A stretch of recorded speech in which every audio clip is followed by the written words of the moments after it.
walking away mean? Well, like on the one hand, he hasn't done a deal with Putin that carves up Ukraine. On the other hand, is it a slow bleed? We stop providing assistance?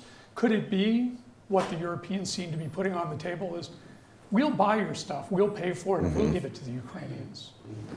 So, I mean, I think the Trump folks would probably say that they figured Europe out, right? And that's an important component of this, because there are these competing priorities for the Trump administration. One is the ability to do whatever you want, whenever you want, anywhere you want, right? That's probably not a realistic priority. The other was to get the Europeans to pay their own way, right?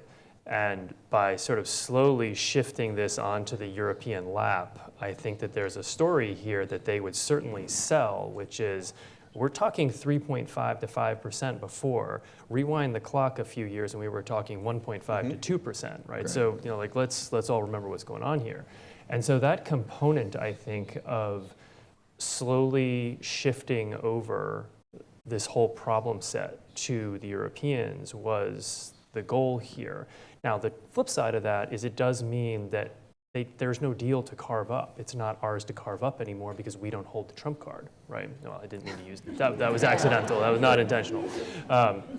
But you know, by handing that over to the Europeans, they become fundamentally self-sufficient, and it becomes an extraordinarily aggressive move to say, for example, well, we won't even let you buy our stuff, right? And probably a little bit over the line of what even domestically would be possible to sell to the Republican coalition.